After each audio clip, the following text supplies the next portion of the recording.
Hey everybody, this is Dr. Weber, and I wanted to walk through the pre-lab that we have this week. So this pre-lab is going to be about capacitors and inductors in circuits. And so your lab participation score is going to be broken up into two parts. One part of that is going to come from working through capacitors and inductors in DC, direct current circuits. And the other one will be working through those capacitors and inductors in AC, alternating current circuits. And so these first two problems here, we're talking about direct current circuits.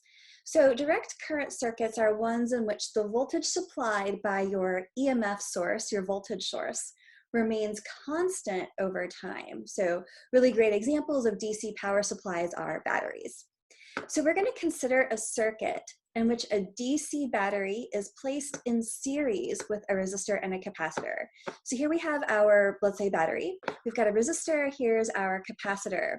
Okay, so our capacitor was initially no charge on the plates. We close the switch, and then that completes the circuit. Current runs through, you build up a potential difference across the plates, you're adding charge onto those plates here. So the potential difference across our capacitor increases as our capacitor is charged. We've already seen this chart here before. So here's the chart of the potential difference on our capacitor as a function of time. And remember that we are interested in this time constant tau for the RC, the resistor capacitor circuit, and that time constant is equal to the resistance of the resistor in the circuit times the capacitance of the capacitor in that circuit. Okay, so it's special in that when our capacitor is charging, when we reach a time constant of tau, then our potential difference on our capacitor has reached a value of 0.632 of its maximum possible value. The maximum possible value will be the value that's supplied by our EMF source here. Okay.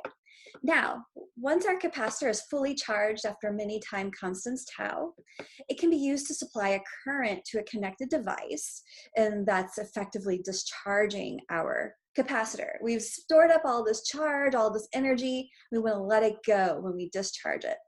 So during a capacitor's discharge, the potential difference across the capacitor decreases when it's discharging across a connected device. So in this situation then, we fully charged our capacitor. We are going to,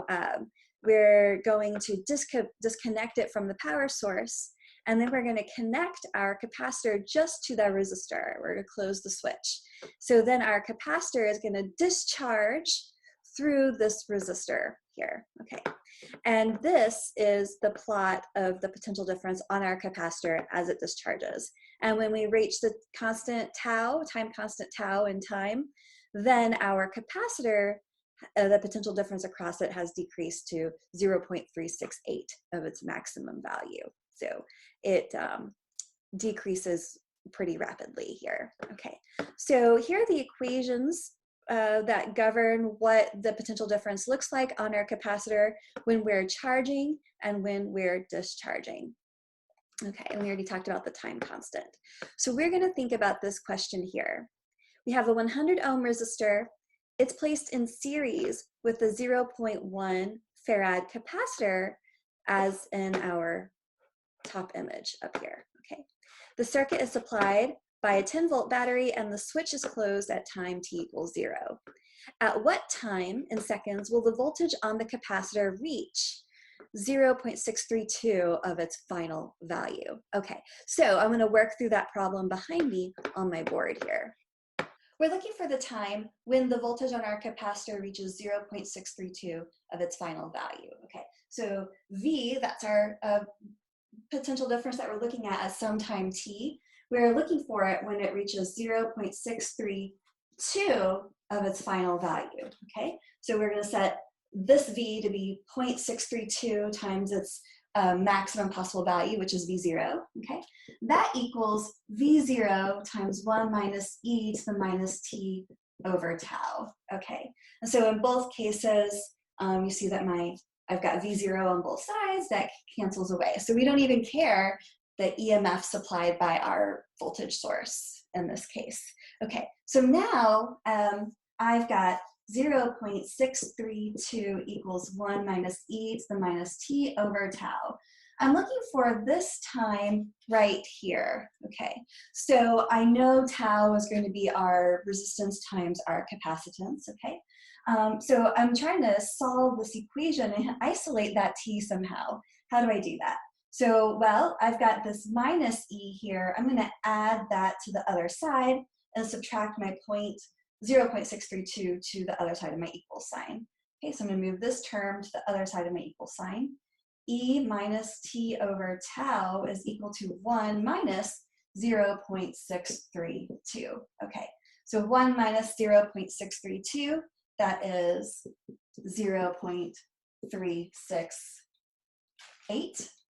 Okay, 0.368 is equal to e minus t over tau. Now to get rid of this e, I can take the natural log of both sides. So if I take the natural log of e to the minus t over tau, that equals the natural log of 0.368. Okay, and the cool thing about the natural log of 0.368, it is exactly -1. Okay, so this is -1. And when I take the natural log of some quantity e raised to the power, I just get back the exponent on my e here. And so I get minus t over tau is equal to -1, okay? And so the minus signs cancel on both sides. And so I see that at time t is equal to tau, that's when I'm able to reach 0.632 of the final value of the potential difference across my plates here. So actually we didn't need to solve all of this, but I wanted you to see it because the definition of our time constant tau is the time at which the potential difference across the plates does equal 0.632 of its final value, or when it's discharging, the time when the potential difference across the plates equals 0.368 of its initial value. Okay, so our next question, we have a coil of wire, and these coil of wires are sometimes called inductors. I've got one right here that we would use in our circuit kit, okay? The inductance of a coil of wire is called, represented by this capital letter L. And the inductance of a coil depends on its geometric factors. And the SI unit of inductance is called the Henry. And so an inductance is a property of a coil of wire. And we'll see how it operates here in a little bit. So we're going to consider a circuit with a DC battery here, and it's placed in series with a resistor and an inductor. So the symbol for inductor are these like 3 little humps like this, okay? So when our switch is closed in the circuit, the current in the circuit ramps up, it increases until reaching a maximum value. And so this curve looks very similar to the curve that we get on a capacitor whenever it's charging. But for the curve on the capacitor, that's for voltage across the plates.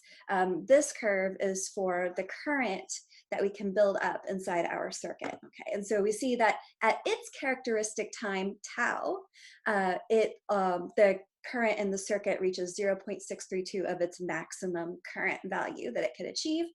And for a inductor resistor circuit, our time constant tau is equal to the inductance of our solenoid, okay, divided by the resistance of the resistor in our circuit. Okay, so here's the equation that shows during our inductor's ramping up phase when that current is increasing, that this is what the current in the circuit will look like. Okay. So I, that's our current value at some time, the value for the current at some time, T in this equation, and that's equal to V0, that's the EMF supplied by our power source, divided by the resistance of our resistor times 1 minus e to the minus t over tau. Looks very similar, okay? So we're gonna consider this following problem. We have an 8-volt battery, and it is in circuit with a inductor and a 0.2 ohm resistor. Okay. Find the current after one constant tau has elapsed. And we're given that our inductor contains so many number of turns, it's a particular length, and it has a cross-sectional area given by that number there. Okay, so let me show you what this equation will look like. We're going to use the equation for current here. So I is going to equal the EMF supplied by our power source divided by the resistance of our resistor times 1 minus e to the minus t over tau. Okay, and we just need to find this at one time constant after one. So t in this equation is going to be exactly equal to tau. So if t is equal to tau, that solves our, that makes our lives a lot easier. So then I is equal to v0 over r times 1 minus e to the minus, if t is equal to tau, that's going to be minus tau over tau, which is just 1. So this is actually going to be e to the minus 1 right here. So e to the minus 1 is 0.368. So this is going to be equal to V0, which for this problem was 8 volts, divided by our resistance, which was a small resistance resistor, 0.2 ohms, times 1 minus 0.368. Okay, and so 1 minus 0.368, that is also a familiar number, 0.632. Okay, so I is going to be equal to the maximum current that we can achieve, which is V0 over R times 0.632. Okay, so this is going to be our 8 volts divided by 0.2 times 0.632. Okay, and so then the maximum current that I'm going to be able to get here is 25.3 amperes. Okay, and so even though I went through all that stuff about how you can calculate the inductance, you don't have to in this problem right here. But if I told you to calculate the current in our circuit at some time other than a multiple of our time constant tau, you would have to actually use the inductance equation that I gave you there in order to figure out what tau should be. Tau is going to be equal to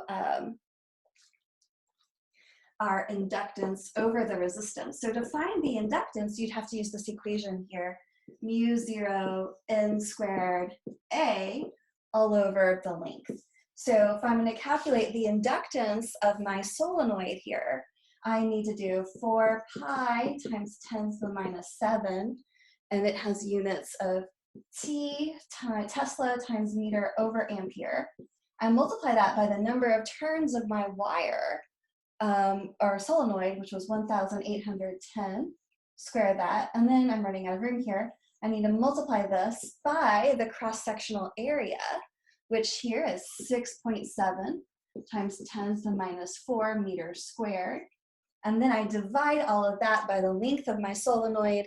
Here I'm 1.5 centimeters, so I want that length in meters, so 0.015 meters. Okay. So I find then that the inductance of my solenoid is going to be 0.184 henries. So the unit of inductance is the unit of Henry.